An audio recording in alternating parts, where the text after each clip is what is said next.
This is a short piece of copy, so I thought I'll just do it by video. Okay, here you have the headline, and I know this is going to be a part of a website, and it will be easier to critique it, seeing it in its natural surroundings. In other words, seeing it in the actual setting of the website itself. But anyhow, we'll take it as we do have it here.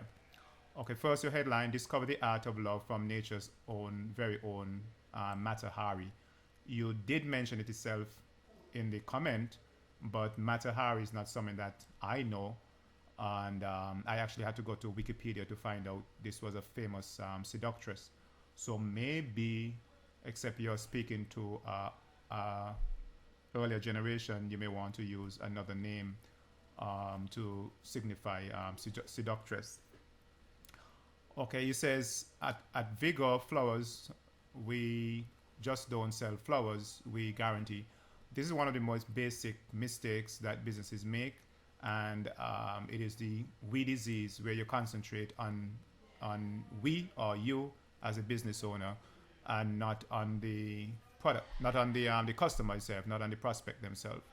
Okay, in this case, I would suggest that you think about making you statements rather than we statements.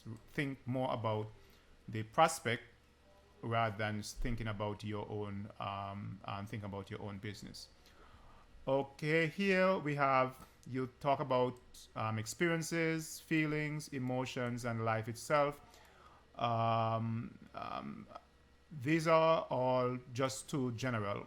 Experiences, what type of experiences? Feelings, what type of feelings? Emotions, what type of emotion? Life itself. These words are just too general. Okay, and so you need to be more specific. And here is an example where you want to as well to show and not tell.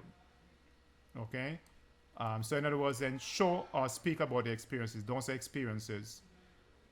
Show what experiences, what feelings. Don't really just tell about the feelings.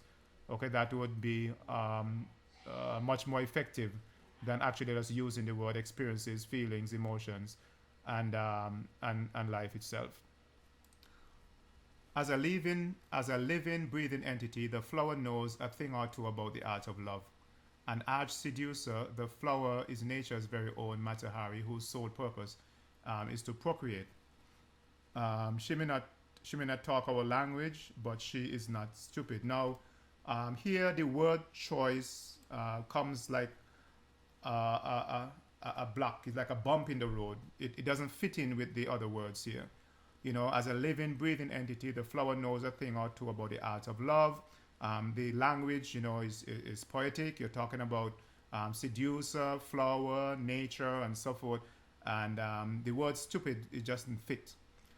So what I would say is she may not talk our language, but she even say she is no fool. That sounded more Shakespearean than to say stupid. Or, she is not without her own wisdom or something like that. Okay, the word stupid is just too harsh, for the choice of words that you have here. Okay, she knows that in order to receive, she must first give. Through her eye-dazzling beauty, sweet fragrance, and delicious nectar, she seduces the passing. She seduces the passing Mark. I'm not sure what this means. Who is powerless against her charm? Is Mark a person? Who is powerless against her charms? And between the two, the act of love is sealed with continuation. This sentence here is a little bit too long, considering the length of the other sentences you have gone before. This is a little marathon here. Okay, so I would cut these sentences into two. Now, whatever your occasion, be it romantic, corporate, whatever your occasion, be it romantic, corporate, sympathy, or just to treat yourself, bring your special moment to life with vigor, flowers. Okay, that's a cool end there, and you indicate free delivery and call now for a free quote and friendly advice or order online. Now, one of my greatest critique I'll have of this piece is that sometimes the copy can so the poetry and the witticism and so forth of the copy can override the message itself. And here I think this is one occasion where you get so caught up in the poetry and the metaphor of the flower and how it reflects on life itself and so forth that someone can get carried away with the poetry and the the cute writing and so the message get lost. Okay, there are some. I think on the board some time ago there was a Craigslist listing to talk about an old car, and they personify the old car. I think it was old Benz and so forth. And you say, "Wow, this is really beautiful reading," but you don't want to write an advertisement that sound good and that would be there to just win award. You want to write an advertisement that is going to get people to buy.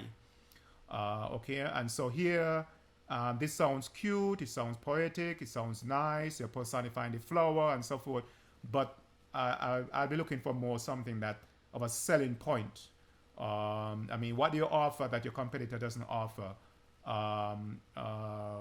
You know, what is unique about what you're offering? I mean, there are other flower shops. Why you? Okay, so when you're in a competitive market like that, you have to somehow differentiate. Differentiate yourself. So the type of writing here goes along with flower and selling and romance, and so forth. But I find that oftentimes, marketers can get caught up in making their writing sound good rather and forget that what I'm really doing is I'm really selling.